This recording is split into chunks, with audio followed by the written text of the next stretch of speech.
So I'm currently selling everything I own and preparing to move to the other side of the world in 3 months' time. The other day I made a video sharing my top 10 tips on how to downsize or move abroad if you find yourself in a similar situation to me. In today's video I'm going to be breaking each of those points down in a little bit more detail and sharing how they relate to my current circumstances and this big life change that I'm about to go through. Hi guys, welcome back. If you are new here, my name is Meg and I recently changed my channel name across all my social media accounts in line with this big life change that I'm currently going through. So I slightly changed my handle name or my account name, and I also updated my bio just to give a little bit of context as to what's happening in my life at the moment. So I'm going to break down each of the 10 points that I mentioned in the previous video and then sort of share how they relate to what I'm currently going through in a little bit more detail. So let's jump right into the video. Okay, so before even getting into number one, I shared the importance of lists when you're moving. Now, it doesn't matter whether you're going to the other side of the world or just to a different town within the same country, or maybe you're not even moving at all and you just want to downsize and declutter your life and your home in general and you're on a budget. So lists are super important. I did share in that video that I am a typical Virgo. I love color coding and highlighters and spreadsheets and lists for absolutely everything, but of course you don't have to be that obsessive. At least one or two will definitely help you though, because it'll allow you to see how far you are in your progress and on your journey and how much you still have left to tackle. So for me personally, how this one applies is I have multiple lists on the go. One of them, for example, is really important to me personally, where I'm writing down everything that I sell as I go along. So I've sort of freed up about 4 pages in my notebook where I'm writing down each item of furniture or piece of clothing, whatever it may be, that I sell, and then the price, so that I've got a very clear idea of that particular financial pot at the end of the process. So I'm using that money at the moment to pay for certain upfront expenses. So for example, my flight and just the general expenses relating to this big move. Okay, so my number one tip was to group together your most expensive, biggest, largest, heaviest, most valuable items together first. So to group those together first. Now the reason I recommend doing this first is because they're going to be the hardest things to shift. They're also the things that are worth the most money, so it would help to have the money from those items in your pot or your piggy bank, however it is that you're organising yourself financially. And also from a size point of view, larger items can be more difficult to shift first. Now obviously those things are big, bulky, valuable things that you're not going to need over the course of this process. And like I said in my previous video, that period of time will vary from person to person. Everybody's circumstances will be different. Some people might have a year to make the move, some people might only have a month, or if you're like myself, sort of down the middle, my whole process is going to be approximately 5 months. So I have a fair amount of time, but yeah, that was the first thing that I did, is I started making a visual list and getting an idea of the larger, bulkier items that would take the longest to shift, and also the ones that would give me more money initially. But obviously they're going to be things that you don't need over the next, in my case, over the next couple of months. So unfortunately things like my fridge freezer, my washing machine, my electric hob, my air fryer, my pots and pans, my bed, obviously. So those for me are essential things that I can't get rid of, but they are big, bulky things. So unfortunately they didn't go in that initial group because obviously I'm still going to need them. So yeah, those sorts of things. Big pieces of furniture, plants, just basically anything that you can live without during this process. Okay, so my second tip was to group everything you own, absolutely all of your belongings, into 3 different categories. Definitely taking, definitely can't live without, selling or donating, and leaving behind, so whether that's with friends and family or in storage. Now I mentioned in that video the third category doesn't personally apply to me, and that's because I unfortunately don't have the luxury of leaving things with friends or family here in the UK. That's where I'm living, and paid storage makes absolutely no financial sense to me whatsoever. So for a couple of weeks I did consider leaving a few things in storage. I got some quotes, I got some prices, and I inquired about some options that were available, but on reflection I can put that money to much better use in my new home, in my new country, in my new life, basically. If I'm leaving things behind, then I clearly don't need those things in my new life or in my new country. For example, I'm moving to a very hot country, whereas England is basically the opposite of that. So there would have been certain winter things, larger, bulkier clothes and boots, that sort of thing. That is what I would have left behind, because obviously I wouldn't have needed them in my new country. But on reflection, it really doesn't make any financial sense, and whilst I find it difficult to part with certain things, I'm sort of struggling with the concept of advertising certain things that I'm emotionally attached to or that are valuable to me for a number of different reasons. At the end of the day, I'm the one who will have to pay for that storage. Nobody else is going to pay for that storage for me, so at the end of the day, I'm the only one that can make that decision. I do find it difficult. I'm a very sensitive soul. I find it difficult to part with certain things, but during this process, I'm having to learn to do that across the board with not just material stuff, but also, you know, circumstances, people, environments, etc. At the end of the day, I'm the one that's going to be paying for that storage, and I can use that money in my new country for my new life in a much more productive way, if that makes sense. So sometimes you have to just face facts and sell things. I know that a lot of people would not worry about this sort of thing as much as I do, but yeah, it would have been things like bigger coats and large jumpers and boots and that sort of thing that I definitely won't need in my new country. So yeah, this is a bit of a difficult one for me because there's certain things I don't want to sell, but it makes no sense, one, for me to pay for the additional luggage to take those things to the other side of the world and then not use them. And two, it would make no sense for me to pay for storage here when I can use that money, put that money to better use basically in my new country. As I said in my original video the other day, I'm only taking 3 suitcases. That's it, just these, the other ones in the other room. That's all I'm taking. This is already going to cost me a fair amount in additional luggage on top of the cost of the flight. So yeah, it just financially doesn't make any sense. If you're a sensitive soul like me, sometimes we just have to part with certain things. I don't have the luxury of leaving those things with friends or family because I'm not entirely sure when I'm going to be returning. It's also expensive to fly back. Just a number of different reasons why. This originally I was going to leave some things here, but yeah, over the course of the last couple weeks I've realised it doesn't really make sense for me. But if you are in a position where you're lucky enough to be able to leave things with friends or family, or you can pay for storage, then that's great. I would definitely recommend doing that so that you don't have to part with certain things that you might have emotional attachment or that you hold strong value to. But yeah, personally this one doesn't apply to me, so it's just coming with me or being donated or sold. Okay, so my third tip was to start advertising and selling those big, bulky, more valuable, larger items. But I've sort of already covered this one now. So yeah, it's important to try and shift those first. Like I said, they're going to be more valuable, harder to get rid of because they're bigger. In my case, I'm currently in a fairly empty living room now. I've sort of gotten rid of quite a lot of things, and my bedroom, for example, is completely empty now, apart from my bed, which obviously I'm still using, and my 3 suitcases. That's it. So in that video I made a couple of days ago, I said I'm going to be moving my bed into my living room right here. And that might sound a bit strange to sleep in your lounge, but quite frankly, the end goal and what I'm trying to achieve on the other side of this whole process is a lot more important. I really couldn't care less where I sleep.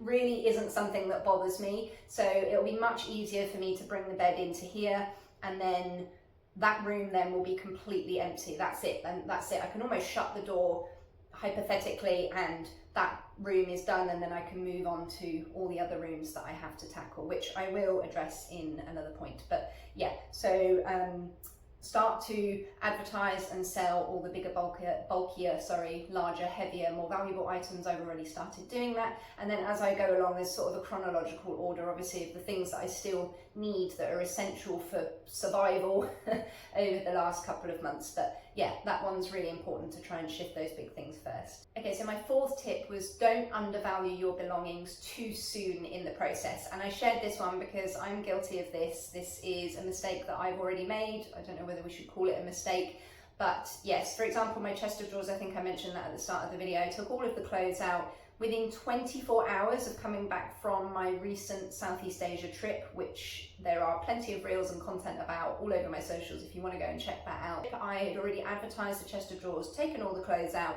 and it sold within 12 hours of returning from the other side of the world, which I didn't expect at all. Lovely, beautiful, solid wood chest of drawers, and I definitely should have advertised it, not only for a higher amount, but I also should have left it advertised for longer. Once it had gone, I realized I had like a whole 5 months left to have sold it, and it definitely didn't need to go within, 12 hours of the process beginning. So yeah, that's a huge one that I'm still sort of struggling to get over, but you live and learn. As I said in my other video, I do have a tendency to undervalue myself in life in general.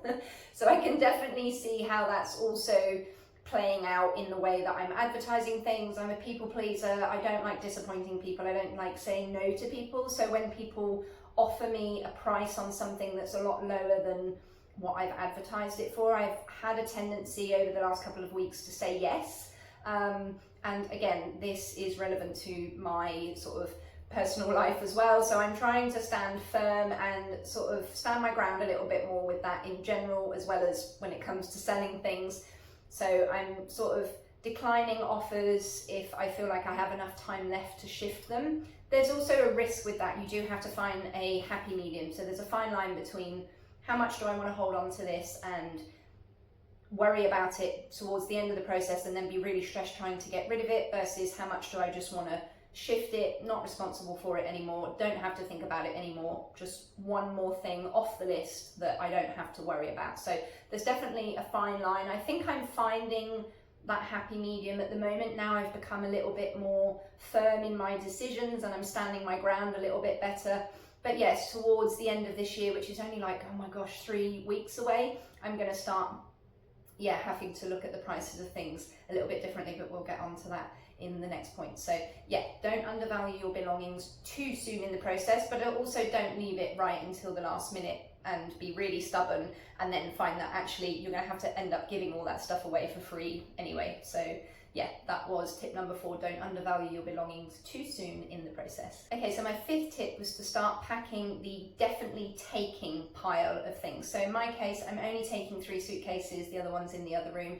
That's it, that's all I'm taking. There's no storage here, there's no friends or family that are holding on to stuff for me. There's obviously no containers or shipments going over to my new country. There's no hiring vans and driving down the road with boxes of stuff. So yes, everything I own is going in here, which in a way sort of makes it easier, because if it doesn't fit in here, it's not coming with me. So yeah, I would suggest doing this one first, because if I remember correctly, yeah, tip number 6 was to then advertise the not taking pile. And I think the reason I said it in this order was, once you start packing your boxes or suitcases, depending on your circumstances, you might realize that actually you're running out of space already. So some of those things might end up going in the not taking pile. So that not taking pile, my tip number 6, was the things that you're not taking but that weren't in that bigger, bulkier, more valuable pile at the beginning of the process, if that makes sense. So this is things that now, as you've freed up some space and you've maybe got some more empty boxes,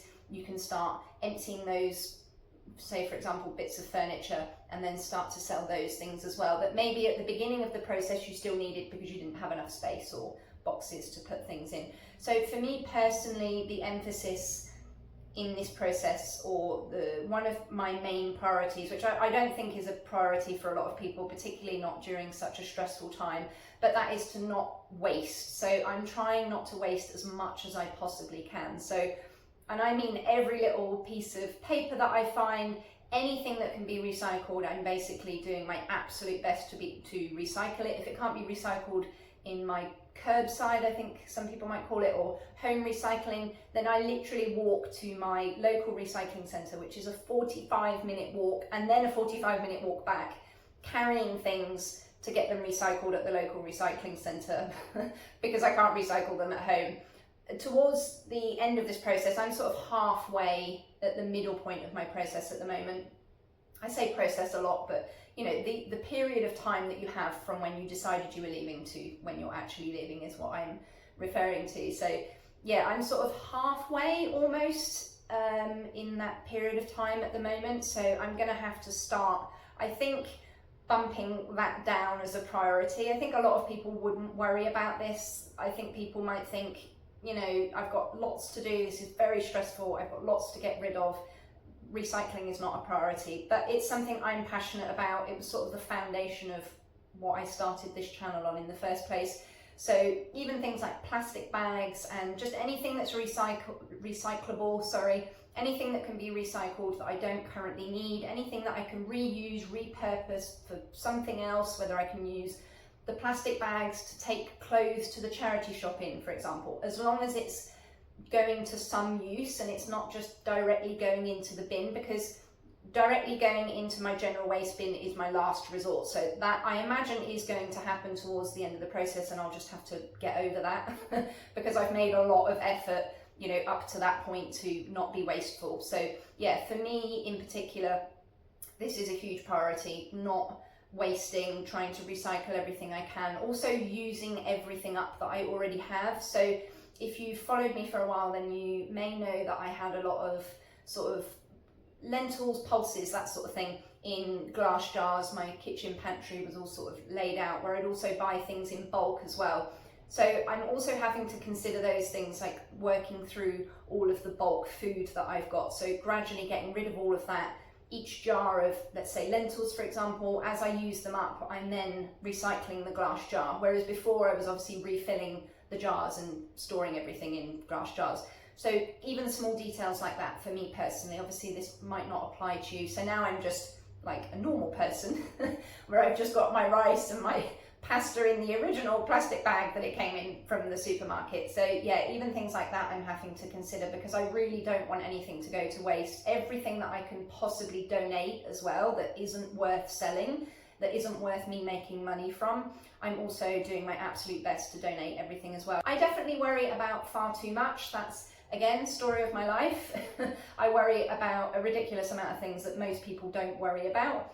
And there is going to be a fine line over the next couple of weeks where I need to prioritize how important is this to your stress levels versus, you know, caring for the environment. So yes, I feel like I've slightly gone off topic a little bit, but this video wasn't supposed to just be a repeat of the video the other day. It was also about sharing how this process is relevant to me and what I'm currently going through. So yeah, number 5 was start packing your definitely taking suitcases or boxes, and number 6 was to start advertising that not taking pile. So yeah, at this stage in the process, I've got a fairly empty living room. Like I said, I'm going to be moving the bed in here, I'm going to be sleeping in the lounge, and yeah, which leads me on, to point number 7, which was to move into one room, if this is possible for you. Obviously, if this doesn't apply to you, if this is not an option, then this one isn't relevant.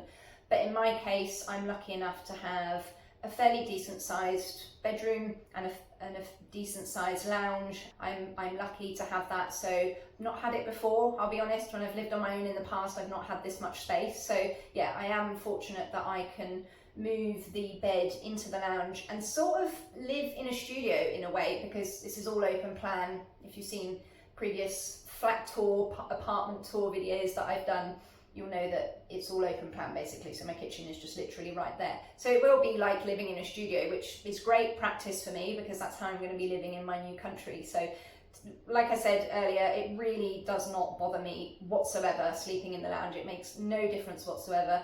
Aside from the fact that there are a few more windows in here than in my bedroom, so the light is going to be an issue. But even with that, I've tried to find the positive in that it's winter time at the moment here in the UK, so it gets dark really early and the sun doesn't rise until a little bit later. If this was summertime, moving into the lounge or sleeping in the living area would be a bit more difficult because it would be even lighter, even earlier. So yeah, the fact that it's winter is actually a good thing. So yeah, moving into one room, if that's possible, if that's something that you're able to do. Obviously, if you're already just in a house share, for example, that's not going to be relevant to you. But say, for example, you own your own house or rent a house and you have multiple rooms, I would definitely suggest you start condensing those rooms down. I'm somebody who gets easily overwhelmed, particularly visually. And so for me personally, and again, this might not apply to, you know, anybody else, but for me personally, sort of reducing down the number of rooms that I have to deal with, I feel is really going to, or is already helping me in the process. You know, it's a very stressful time.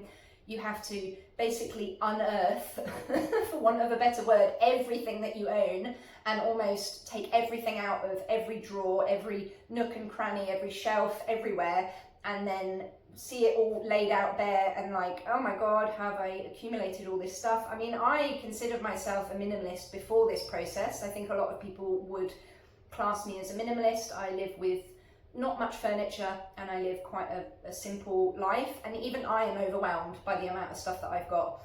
You know, 5-10 years ago I had 4, 5, 6 times the amount of stuff that I have now. So if anything, the process is going to be easier for me now than it would have been, you know, 5, 6, 7 years ago, whatever. But yeah, moving into one room is really, really helpful for me. So yeah, that's a tip that I definitely wanted to share. Just even condense, even if it's not a room, even just condensing down the sort of space that your stuff takes up in that room, if that makes sense. You know, at this point you've got to forget about interior designing and the layout of the rooms and how you want them. I get it, it's inconvenient, it doesn't look great. I liked everything, you know, minimalist and in a certain order, and unfortunately now it just looks like a mess.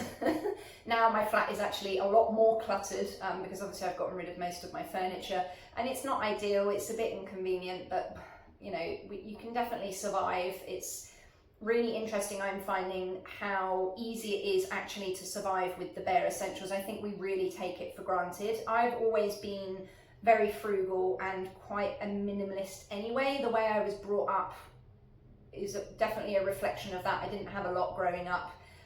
We never had any money. I didn't have the latest like electronic devices or, you know, clothes or whatever toys that most other kids had.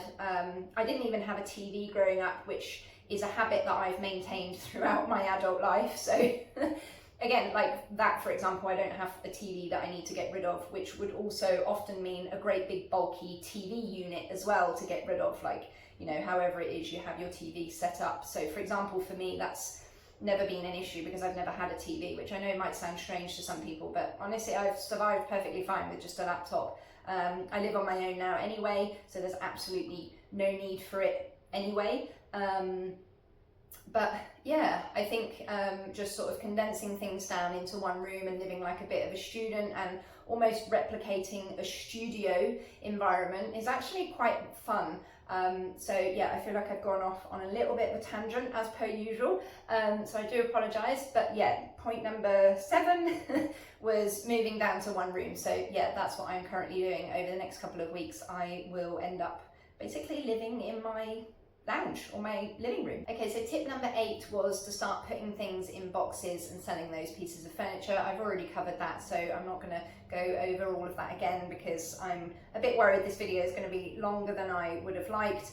And then number 9 was to start slashing prices and being a bit ruthless. Now, like I mentioned earlier with the undervaluing my belongings, I'm finding this one difficult. Just in general, I find it hard to detach from certain things. That's definitely a life lesson that I'm going through at the moment, particularly detaching from things that are not good for me. So again, I've always been quite a minimalist anyway, so I guess this part of the process is maybe easier for me than for other people because I've never owned really valuable stuff anyway. So all of my furniture, for example, was secondhand. So slashing the prices, I guess, technically isn't that big of a deal because I already bought things secondhand in the first place, so they were already a lot cheaper than what I bought them for. But yes, at this stage in the process, I haven't quite got to that stage yet. I think come January, so you know, over the next 4 weeks or whatever, I'll then have to start slashing the prices. So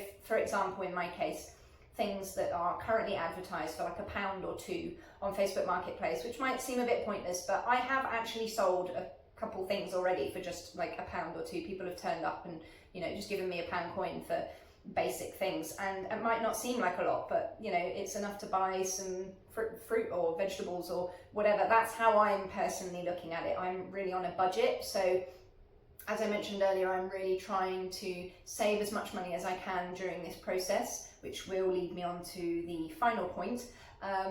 But yeah, I'm not quite at that stage yet where I'm having to really be brutal and ruthless with my prices. But come January, I am going to have to start halving things if they haven't shifted already. Things that were, like I was saying, I went off on a tangent. Sorry, my brain works a bit differently, I'm afraid.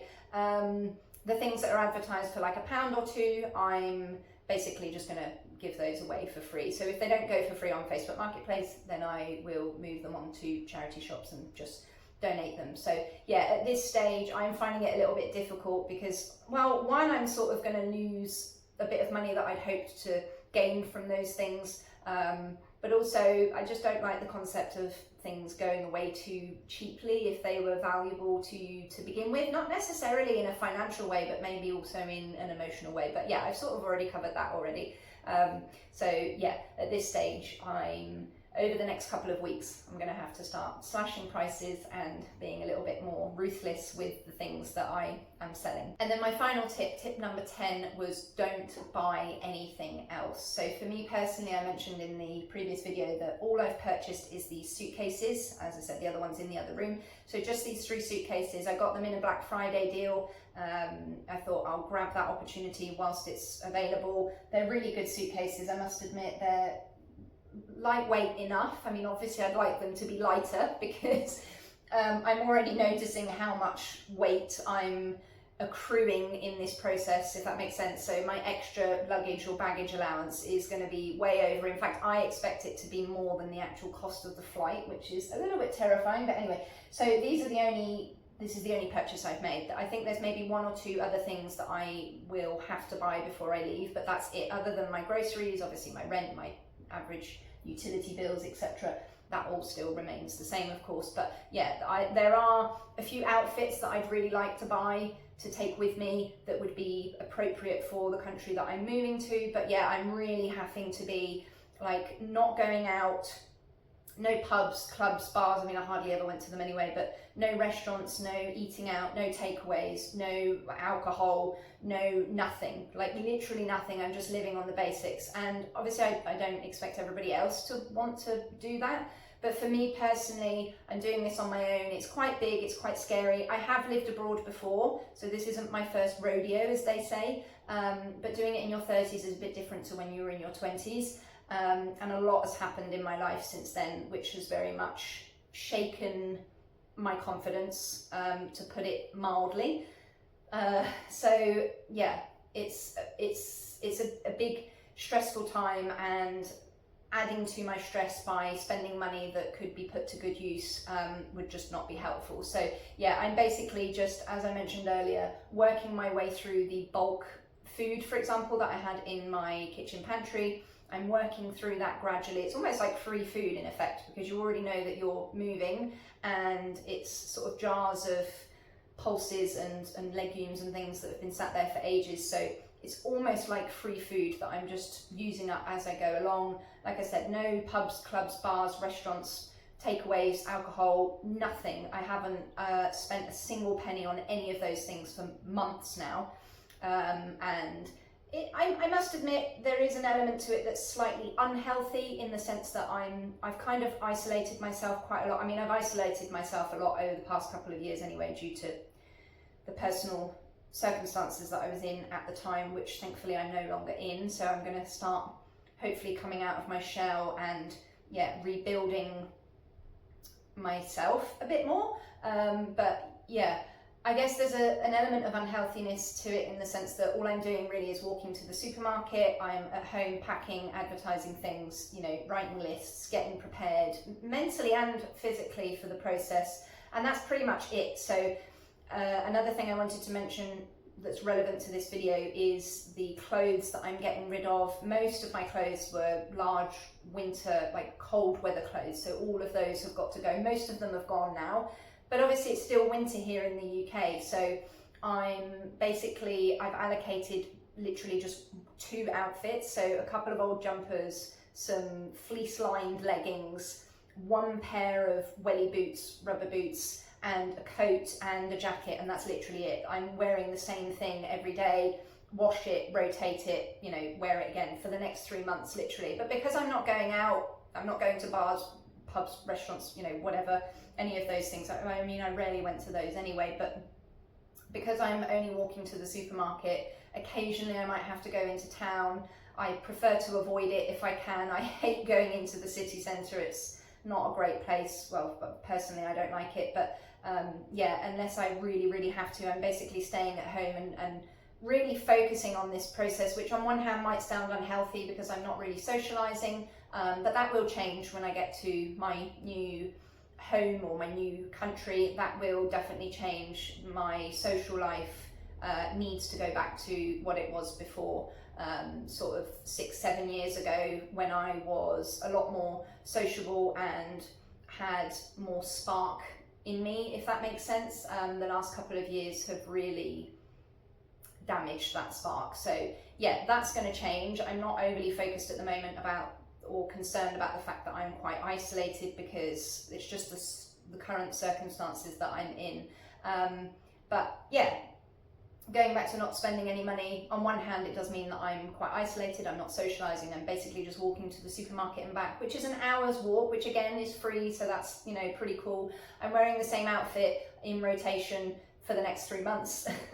And yeah, I'm basically not spending any money other than essentials. Obviously these suitcases are essential. I didn't have any larger checked luggage, I only ever travelled with hand luggage, and just using up the food that I've already got and basic groceries and utilities. So yeah, that's the situation for me personally. Obviously that might not apply to everybody, that might sound very unappealing to some people, but honestly, it really doesn't bother me. You know, I grew up with not a lot. I grew up in a situation where we just ate what was available, and I never had fancy things. I wasn't allowed, you know, processed food or anyway. So yeah, I'm quite used to living like that. A basic, simple life. I'm used to that. So maybe this process is slightly easier for me than maybe other people. I'm also used to living on a budget. I've basically been on a budget my whole life, but that's also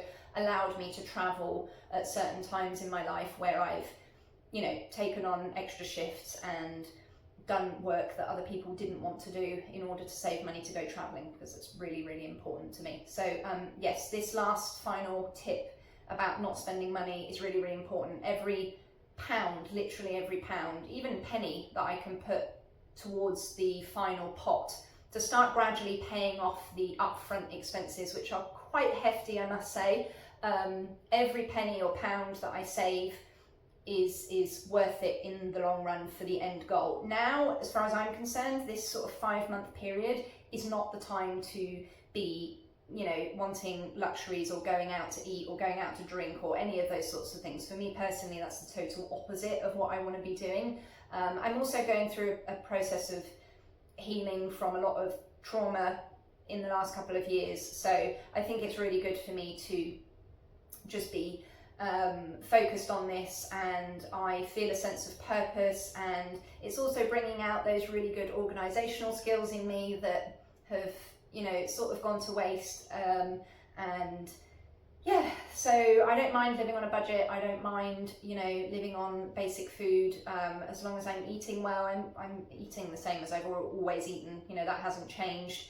Alcohol, going out, you know, pubs and bars or just buying things that I don't need at the moment, literally not a priority to me. My priority is to save every pound or penny that I can to pay off the upfront costs, and then give myself a larger lump sum of money to start with once I'm over there. So yeah, my tip number 10 was don't buy anything else during this period of time, and it's definitely really helping me.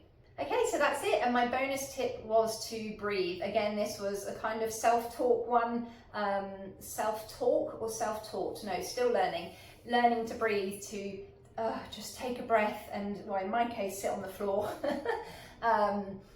and just have a nice cup of tea or whatever it is, and just take stock of what you've already achieved so far. I have a real tendency to beat myself up about things all the time, every day. I'm very hard on myself, and that is something that has not been helped over the last couple of years.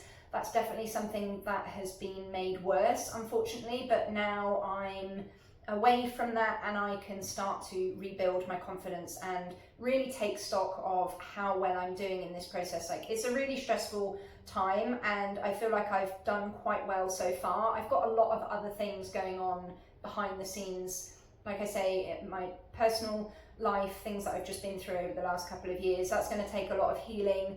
You know, I'm also studying online as well. I'm also like decluttering, not just my life and my home, but also mentally and emotionally from a lot of things that have just happened. And also, you know, working on myself. That's a daily necessity, to keep working on myself and improving and, you know, becoming a better version of myself and healing from certain things. So yeah, that's also really important, to keep learning and learn to breathe, to sit down and actually take stock of how much I've already done so far. And actually, I think I'm doing okay. Like, so far, the money that I've made from the things that I've sold has been able to pay for most of my upfront expenses. So I'm really proud of that, because they're quite hefty expenses.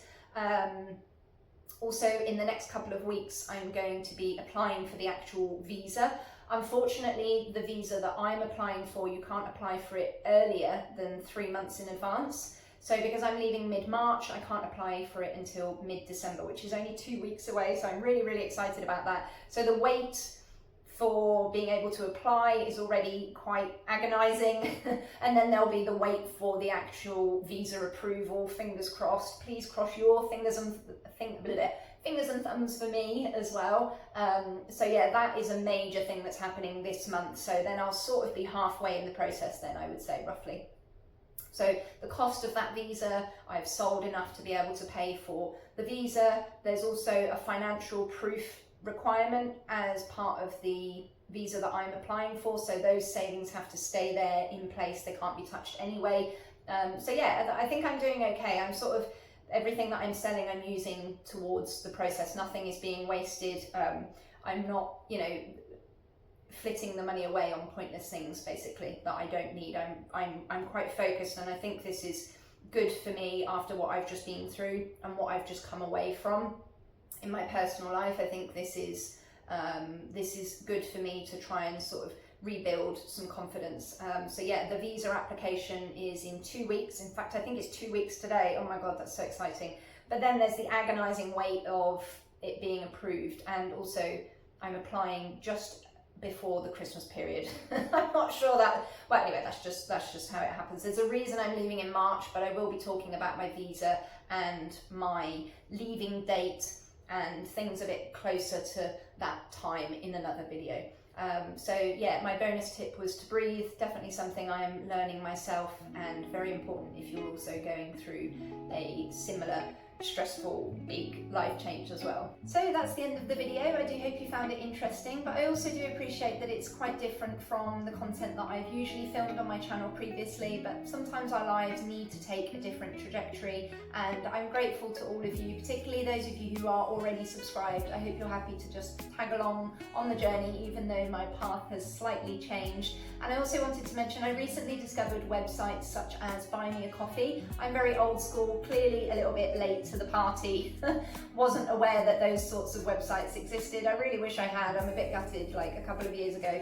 But anyway, you live and learn. So I recently discovered websites like Buy Me a Coffee. I've created 2 links on 2 different websites, so whichever one you prefer, feel free to head over there and give my channel a little bit extra support if you want to, if you can. Honestly, really doesn't matter. I'm just letting you know they're in the description box and also on my homepage as well. I've noticed a lot of content creators have those links, so I thought I might as well join the party as well. So yeah, it doesn't matter how small the amount, even if you can't, it doesn't matter. It's just the thought that counts. I'm really grateful to all of you, particularly as a small content creator. So please hit that subscribe button if you haven't already, and the notification bell, as I will be doing more videos relevant to moving abroad. I'll be going into more detail about my visa, also my reasons for moving abroad, where I'm going to, all of that kind of stuff. That's all going to be in the next couple of months when I have the time. So yeah, notification bell. Also, hit the like button if you did enjoy this video and you're looking forward to more content like this. And as always, head down to the comments section and let me know if there's anything else you'd like to know. I love chatting to you and I try my best to get back to everybody as quickly as possible. But yeah, I'm really grateful to all of you. If you want to head over to one of those links, I'd be really, really grateful. But if you can't, or if you don't want to, I also completely understand. It just helps grow my confidence. The fact that people want to support my channel and the fact that people are happy to follow this change in journey helps me with my filming anxiety. I get very anxious and I do have a tendency to go off on a tangent and talk more when I get nervous. So yeah, those are all things that I'm working through. It's just me, my smartphone, and that's it. I don't have any other, filming equipment apart from the tripod. That's literally it. So yeah, you really mean a lot to me, and this very big shift in my life is quite a massive deal, and I'm grateful to each and every one of you that tags along on the journey. So in the meantime, take care and stay safe, and I'll see you soon.